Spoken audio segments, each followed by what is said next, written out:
दोस्तों, अमेज़न जंगल का नाम सुनकर हमारे दिमाग में जो सबसे पहले आता है वो है यहाँ पर रहने वाले अलग अलग तरह के भयानक जानवर, जैसे कि एनाकोंडा, पाइथन और कोबरा। लोगों का तो यहाँ तक मानना है कि इस अमेज़न जंगल में आज भी डायनासोर रहते हैं, और ऐसा कहा जाना एक तरह से बिल्कुल सही भी है, क्योंकि अमेज़न जंगल इतना घना है कि अभी तक इसका सिर्फ 25% भाग ही देखा जा सका है, और बाकी के 75% हिस्से में क्या कुछ ये जंगल हम मनुष्यों से छुपाए बैठा है, अभी तक साइंटिस्ट भी जान नहीं पाए हैं। इस जंगल की विशालता का अंदाजा आप इस बात से लगा सकते हैं कि हर तीसरे दिन इस जंगल में एक नई खोज निकलकर सामने आती है। तो आज हम आपको इस वीडियो में अमेज़न जंगल के बारे में कुछ खास चीजें तो बताएंगे, साथ ही हम आपको ये भी बताएंगे कि इस जंगल का निर्माण कैसे हुआ था। तो वीडियो के अंत तक जरूर बने रहिएगा और वीडियो को एक लाइक जरूर कर दीजिएगा। दोस्तों, इस बात में कोई भी शक नहीं है कि दुनिया में सबसे ज्यादा सुंदर और विचित्र प्रकार के जीव जंतु अमेज़न के जंगलों में ही पाए जाते हैं। इस जंगल के अंदर आकर ऐसा महसूस होता है जैसे हम किसी अलग ही दुनिया में आ गए हों। इस समय धरती का सबसे ज्यादा घना जंगल अमेज़न ही है। इस जंगल में पाए जाने वाले एनाकोंडा बाकी देशों की तुलना में काफी ज्यादा बड़े होते हैं। इसके अलावा इस जंगल में प्राचीन वक्त के भयानक सांपों को देखे जाने का भी दावा किया जाता है, क्योंकि इस जंगल का क्लाइमेट बिल्कुल वैसा है जैसे कई लाख साल पहले धरती का हुआ करता था। इस जंगल में बुलेट आंट जैसी चींटियां और कई अनोखे जानवर मौजूद हैं, जो कि बस अमेज़न जंगल में ही मिलते हैं। जैसे कि हमने आपको पहले ही बताया, अभी तक अमेज़न जंगल का आधे से कम एरिया ही देखा जा सका है, और बाकी का 75% हिस्सा ऐसा है जहां आज तक इंसान नहीं पहुंच पाया है, क्योंकि ये इतना ज्यादा घना है कि इसके अंदर जाना ही किसी जोखिम से कम नहीं है, और इतने अंदर तक टेक्नोलॉजिकल सामानों को लेकर जाना और भी ज्यादा मुश्किल है। जैसा कि आपने जाना, इसका क्लाइमेट लाखों सालों पहले की पृथ्वी जैसा है, तो वैज्ञानिक भी इस जंगल के साथ ज्यादा छेड़छाड़ करके इसको बर्बाद नहीं करना चाहते। अमेज़न जंगल के अंदर जानवरों के अलावा आदिवासियों की कई प्रजातियां भी निवास करती हैं, और इस जंगल के अंदर कई प्रजाति तो ऐसी भी हैं जिनके बारे में हमें अभी तक कुछ भी नहीं पता है। और अगर इस बढ़ते मॉडर्न टेक्नोलॉजिकल डेवलपमेंट के चलते ये अमेज़न जंगल नष्ट हो गया तो दुनिया के कई सारे जीव हमेशा के लिए विलुप्त हो जाएंगे। अमेज़न जंगल के बारे में आए दिन नई और अनोखी बातें सामने आती रहती हैं। अक्सर यहाँ पर कई तरह के एक्सपेरिमेंट और स्टडी चलती रहती है। जैसे कि अभी कुछ साल पहले, साल 2017 में लीड्स यूनिवर्सिटी ने एक रिसर्च में पाया कि अमेज़न जंगल जितनी कार्बन डाइऑक्साइड ग्रहण करता है उतनी और कहीं नहीं जाती है। इसके चलते यहाँ पर कार्बन एम्बिशन बहुत कम है, और यही कारण है कि यहाँ का वातावरण इतना अच्छा है।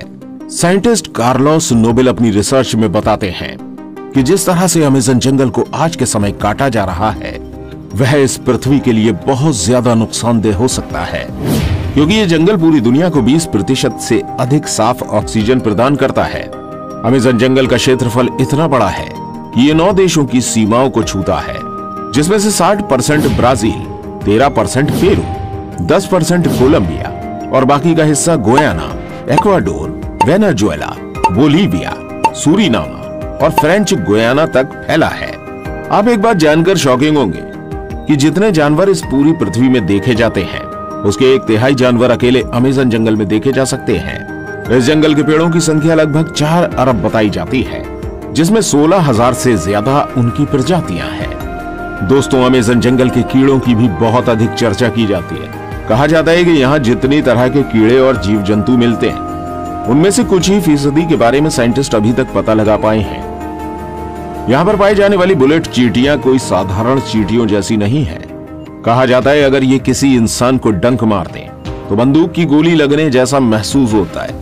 देखने में भले ही ये नॉर्मल चींटियों की तरह छोटी ही है, लेकिन इनके डंक में बहुत ही खतरनाक जहर पाया जाता है। चींटियों के बाद यहाँ पर मकड़ियों की भी चर्चा बहुत अधिक होती है, क्योंकि यहाँ पर मकड़ियों की 3000 से ज्यादा प्रजातियां पाई जाती हैं, जिनमें से ज्यादातर खतरनाक और जहरीली ही होती हैं। इस जंगल की टेरेंटोला मकड़ी को सबसे ज्यादा खतरनाक बताया जाता है। कहा जाता है ये मकड़ी अपने बालों को खतरनाक वेपन्स की तरह उपयोग करती है। अगर गलती से ये किसी इंसान की आंख में लग जाए तो बुरी तरह से घायल कर देती है। अब इतने कमाल के और छोटे जानवर बस यहीं देखने को मिलते हैं। तो ये तो हो गई इस जंगल के बारे में कुछ खास बातें, लेकिन इन सब से जो बेहद खास है वो ये है कि ये जंगल बना कैसे। ये जानकर आप जरूर चौंक जाएंगे, क्योंकि आप कह सकते हो कि अमेज़न जंगल जिस तरीके से बना है उसने लगभग आधी पृथ्वी को बर्बाद कर दिया है। अभी हाल ही में कुछ स्टडी से पता चला है कि डायनासोर जैसे बड़े जीवों को मारने वाला एस्टेरॉयड एक नए नियोड ट्रॉपिकल जंगल के निर्माण के लिए जिम्मेदार है। इन ट्रॉपिकल जंगलों का निर्माण एक एस्टेरॉयड के कारण हुआ, जो आज से लगभग 62 मिलियन साल पहले पृथ्वी से टकराया था, और इसके बाद क्रेटेशियस मास एक्सटिंक्शन हुआ था, जिसने धरती के पूरे रुख को ही बदल दिया। इस दौरान पृथ्वी पर राज करने वाले 25 किलो के वजन से अधिक लगभग 75% जीवों की प्रजातियां पूरी तरह से विलुप्त हो गईं। ये मास एक्सटिंक्शन मुख्यतः 2 कारणों से हुआ, जिसने डायनासोर जैसे भयानक जानवरों का नामो निशान ही मिटा दिया। सबसे पहले लगभग 65 मिलियन साल पहले 10 किलोमीटर साइज जितना विशाल एस्टेरॉयड हमारी धरती से आ टकराया, और इस एस्टेरॉयड के पृथ्वी से टकराने के कुछ ही टाइम बाद कई किलोमीटर दूर तक आग का गोला फैल गया। इस आग के गोले ने रास्ते में आने वाले सभी बड़े जीवों की प्रजातियों को पूरी तरह से नष्ट कर दिया। इस एस्टेरॉयड की टक्कर में समुद्र में कई किलोमीटर ऊंची खतरनाक लहरें उठी, जिन्होंने चारों तरफ तबाही मचा दी। इस टक्कर के कारण निकली धूल कुछ ही वक्त में पूरे आसमान में फैल गई, जिसकी वजह से हमारी धरती का वायुमंडल काफी वक्त के लिए धूल और गैस से ढका रहा, जिसके कारण सूरज से आने वाली प्रकाश की किरणें धरती की सतह पर नहीं पहुंची, जिसकी वजह से धरती का तापमान कई डिग्री सेल्सियस तक गिर गया। इस महाप्रलय की वजह से जीव जंतु और पेड़ पौधे बुरी तरह से नष्ट हो गए। अब कुछ महीनों के बीतने के बाद धीरे धीरे पृथ्वी के वायुमंडल से धूल और गैस के बादल साफ होना शुरू हुए, और प्रकाश की किरणें एक बार फिर से धरती पर पहुंचने लगी। इस मास एक्सटेंशन के बाद चूहे की तरह दिखने वाले मैमल्स और दूसरे जीवों की प्रजातियां अस्तित्व में आईं, जिन्होंने कई लाखों सालों के एवोल्यूशन के बाद मैमल्स से बंदर और बंदरों से इंसानों का रूप लिया। यह एस्टेरॉयड यानी उल्कापिंड हमारे जीवन के लिए बहुत ही ज्यादा जरूरी था। अगर ये उल्कापिंड पृथ्वी से नहीं टकराया होता तो डायनासोर कभी खत्म ही नहीं होते, और हम इंसानों का अस्तित्व कभी सामने आ ही नहीं पाता।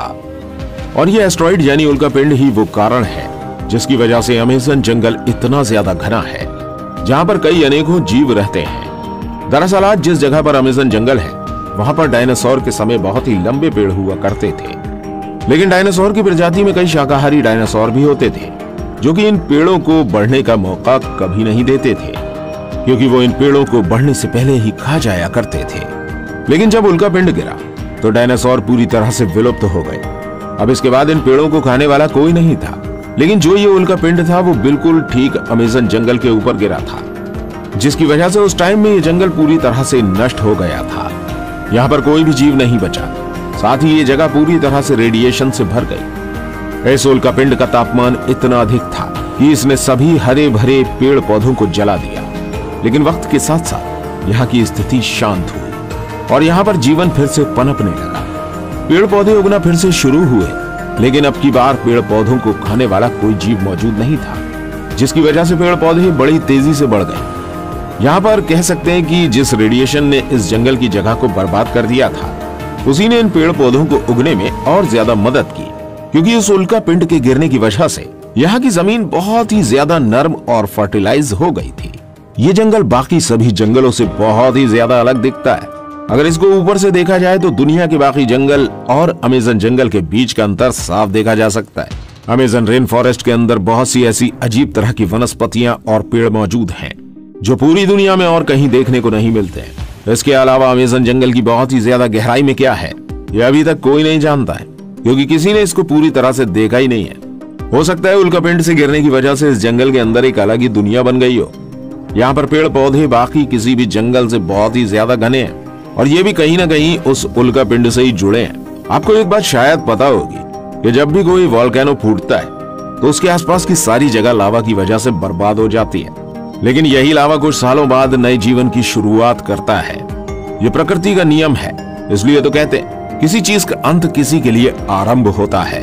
क्रेटेशियस मास एक्सटिंक्शन से पहले भी 4 एक्सटिंक्शन हुए थे। ये एक्सटिंक्शन थे Ordovician mass extinction, Devonian mass extinction, Permian mass extinction और ट्रायसिक जोरासिक मास एक्सटिंक्शन, और इसके बाद हुआ था क्रिटेशियस मास एक्सटिंक्शन। और इन्हीं सब एक्सटिंक्शन की वजह से धरती के एक जीवन को नष्ट होना पड़ा, जिससे नए जीवन को अस्तित्व में आना पड़ा।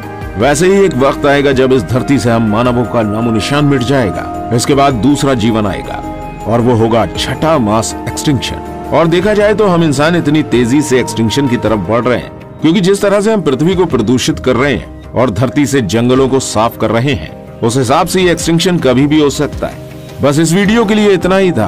अगर आप अमेज़न जंगल के रहस्यों को थोड़ा और डिटेल में जानना चाहते हैं तो स्क्रीन पर शो हो रही इस वीडियो को देख सकते हैं, जिसमें हमने अमेज़न जंगल के कुछ खास रहस्य और शेयर किए हैं।